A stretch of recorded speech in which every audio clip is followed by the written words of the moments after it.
مفتی طارق مسعود کے بیانات کے لیے مفتی صاحب کے آفیشیل چینل مفتی طارق مسعود سپیچز کو سبسکرائب کریں۔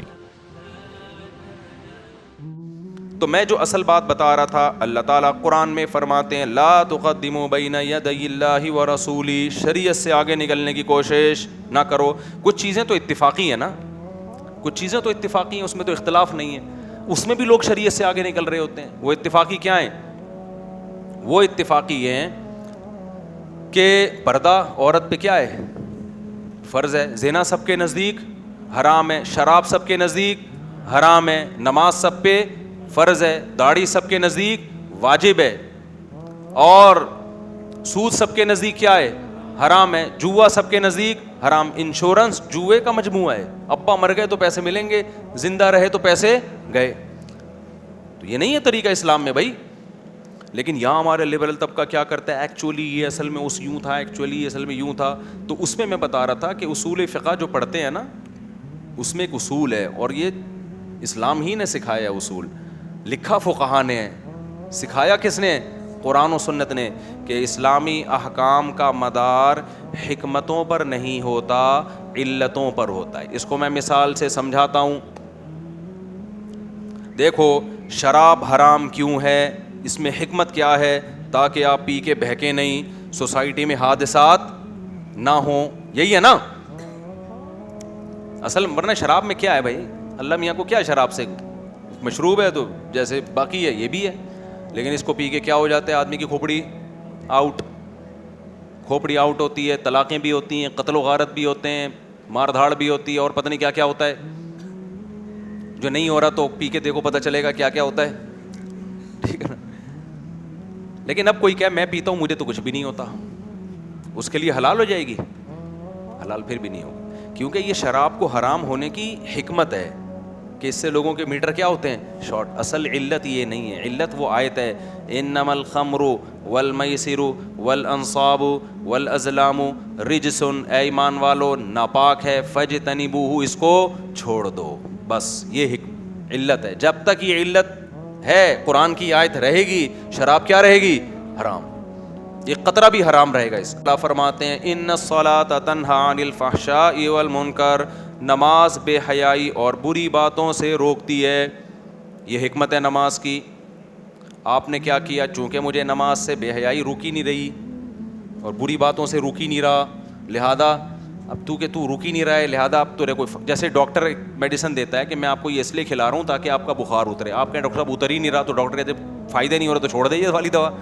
یہ دوا مقصود تھوڑی ہے، اصل تو علاج مقصود ہے نا۔ تو ہمارے بعض لبرل طبقہ ہے کہتا ہے نماز سے ایکچولی مقصد تو یہ تھا کہ ایکچولی یہ ہو جائے، ایکچولی یہ جب ہو ہی نہیں رہا تو نماز کو چھوڑ دو، کیا کرنا ہے ایسی نماز کا؟ بھائی نماز سے کچھ بھی نہیں ہو رہا نا، پھر بھی پڑھنی پڑے گی، کیونکہ وہ خود مقصود ہے۔ یہ تو حکمتیں ہیں کہ اس کا یہ فائدہ ہو، ٹھیک ہے، نہیں ہو تو بھی نماز کیا ہے؟ وہ پھر بھی فرض رہے گی۔ کیوں رہے گی؟ علت نہیں ہے یہ کہ بے حیائی سے روکتی ہے، یہ حکمت ہے۔ علت کیا ہے؟ اقیموا الصلاۃ، اے ایمان والو نماز قائم کرو، بس یہ خود ہی علت ہے۔ علت کہتے ہیں جو اصل وجہ ہوتی ہے، جس کی وجہ سے ایک عبادت ہم پر واجب ہوتی ہے۔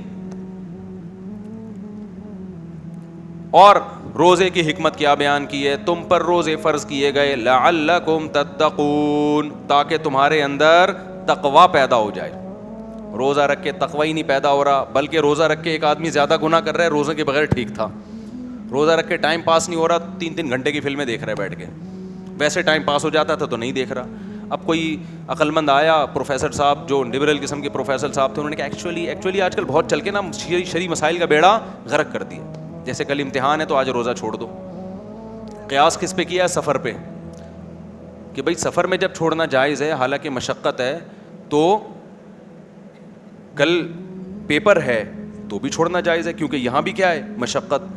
یہ قیاس کیا جا رہا ہے۔ اصول فقہ میں قیاس کی شرطیں پڑھائی جاتی ہیں سب سے پہلے، کہ کہاں قیاس جائز ہے، کہاں قیاس جائز نہیں ہے۔ یہ اصول ان لوگوں نہیں پڑھے ہوئے ہوتے۔ قیاس کی ڈیفینیشن کیا ہے؟ لوگ کہتے ہیں نا قیاس شیطانی عمل ہے۔ آدم علیہ السلام کو قرآن اللہ نے حکم دیا تھا کہ شیطان کو اللہ نے حکم دیا تھا کہ آدم کو سجدہ کرو، شیطان نے قیاس کیا کہ بھائی میں آگ سے بنا ہوا ہوں لہذا مجھ پہ سجدہ جائز نہیں ہے، اس لیے لوگ کہتے ہیں قیاس جائز نہیں ہے۔ یہ غلط دلیل ہے۔ یہاں قیاس کی شرطیں ہی نہیں پائی جا رہی، یہاں قیاس نص کے مقابلے میں ہے. نص کہتے ہیں اللہ اور اس کے رسول کے حکم کو, نص کے مقابلے میں قیاس جائز نہیں ہوتا, نص کے حکم کو آگے لے جانے کے لیے قیاس ہوتا ہے. یہاں شیطان اللہ کے حکم کے مقابلے میں قیاس کر رہے ہیں, لہذا قیاس کی پہلی شرط کیا تھی, یہاں پہ شارٹ تھی, اس لیے قیاس حرام تھا. یہاں پہ نہیں آ رہی بات, میرا خیال ہے. اچھا خیر, تو میں یہ کیا بتا رہا تھا, میں کدھر سے کدھر چلا گیا, ابے یہاں تو تھا وہ, یہاں بات کہاں سے, میں یہ بتا رہا تھا روزے میں آپ نے کیا کیا, آپ نے کہا چونکہ روزہ بے حیائی سے روکتا ہے, اب روک ہی نہیں رہا تو اب روزہ ہی چھوڑ دو یار, کیا فائدہ ایسے روزے کا. پھر حدیثیں بھی مل جائیں گی, نبی نے فرمایا کہ جو روزہ رکھ کے گناہ نہیں چھوڑتا, غیبت نہیں چھوڑتا, بہت سے لوگ ہیں جن کو روزے میں بھوک پیاس کے علاوہ کچھ بھی حاصل نہیں ہوتا. اب آپ نے کہا چونکہ حدیث کا ریفرنس بھی ہے کہ بہت سے روزے دار ایسے ہیں جن کو روزے میں بھوک کے علاوہ کچھ بھی حاصل نہیں ہوتا, حدیث بھی ہے. اور یہ کون لوگ ہیں جو روزہ رکھ کے گناہ نہیں چھوڑتے, غیبت نہیں چھوڑتے. آپ نے کہا یار چونکہ میں تو غیبت چھوڑتا نہیں ہوں بھائی, میرے سے تو باس نے میرے ساتھ سلوک ایسا کیا ہوا ہے کہ میں اس کی غیبت کے بغیر, ساس کی غیبت کے بغیر کسی مسلمان کا روزہ گزرے گا؟ بتاؤ, آپ لوگ کا گزرے گا, ہمارے بھی گزرتا ہے الحمدللہ. اچھا, کیونکہ ضرورت ہی نہیں, اتنی اچھی سانسیں سب کو ملی ہوئی ہیں الحمدللہ. بہت مشکل ہو گیا اس کو سمیٹنا. اچھا تو اچھا بھائی, تو اب کیا ہے, ایک آدمی کہہ رہا ہے غیبت کے بغیر, تو اب میں ایکچولی روزے کا فائدہ نہیں, کیونکہ بخاری مسلم حدیث کا ریفرنس, اس کو کیا کہا جائے گا بھائی, حدیث کا یہ مفہوم نہیں ہے.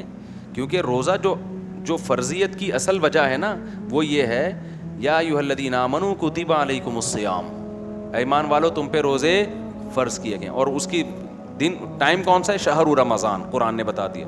اب یہ جو ہے نا کہ گناہ چھوڑو, تو یہ حکمتیں ہیں روزے کی, گناہ چھوڑیں یہ روزے کی کیا ہے, حکمت ہے, یہ علت نہیں ہے. علت قرآن کی آیت ہے کہ تم پہ روزے فرض ہیں, گناہ چھوڑو نہ چھوڑو یہ خود ایک گناہ ہے روزہ چھوڑ دینا.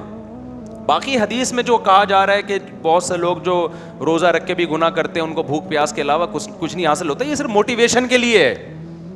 یہ بتانے کے لیے نہیں ہے کہ گناہ نہیں چھوٹ رہے تو روزہ ہی چھوڑ دو, کوئی فائدہ ہی نہیں ہے روزہ رکھنے کا. موٹیویشن کے لیے بہت سی چیزیں کہی جاتی ہیں نا, تبھی علماء اس کا مطلب بتاتے ہیں کہ روزے کی اصل برکات حاصل نہیں ہوں گی, اس لیے حدیث میں یہ کہا گیا کہ جی کوئی فائدہ نہیں ہے. لیکن مطلب یہ نہیں ہے کہ کوئی فائدہ نہیں ہے, رکھنا پڑے گا, روزے کا رکن ادا ہوگا, ثواب بھی ملے گا روزے کا. سمجھتا ہے کہ نہیں سمجھتا؟ صرف ریفرنسز یاد کیے ہوئے ہوتے ہیں آج کل لوگوں نے.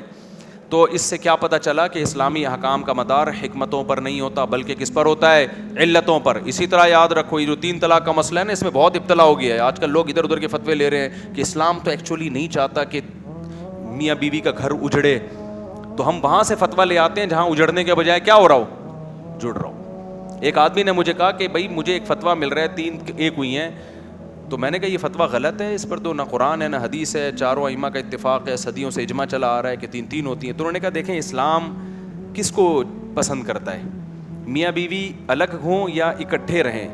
میں نے کہا اسلام تو چاہتا ہے اکٹھے رہیں. تو کہہ رہے ہیں میں وہ والا فتویٰ نہیں فالو کروں جس میں اسلام کے مزاج کے مطابق ہو. میں نے کہا اسلام یہ چاہتا ہے کہ میاں بیوی اکٹھے رہیں, لیکن 3 طلاقوں کے بعد چاہتا ہے ایسا, یہ آپ کی بھول ہے, ٹھیک ہے نا. 3 کے بعد نہیں چاہتا اسلام. یہ چاہتا ہوتا تو اللہ نے اتنی شرطیں تھوڑی لگائی ہوتی کہ عدت کرے اور پھر وہاں شادی کرے اور اس کے بغیر آ ہی نہیں سکتی ہے. تو اللہ تو چاہ رہے کہ اب نہیں رہ سکتے.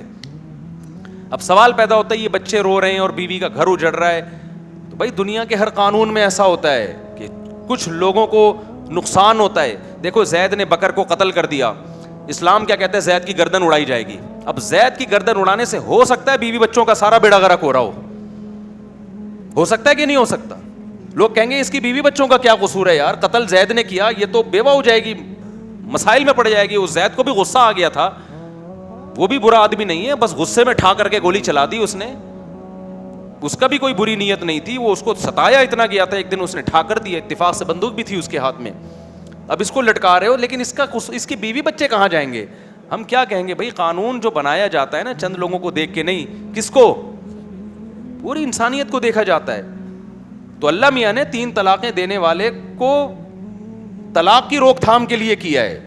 چند لوگوں کو سزا ملے گی لیکن سوسائٹی کی کیا ہوگی, اصلاح ہوگی. تو اس قانون کی سب سے بڑا فائدہ کیا ہوا ہے کہ اسلام میں طلاق اتنی آسان لیکن طلاق کا ریشو سب سے کم ہے.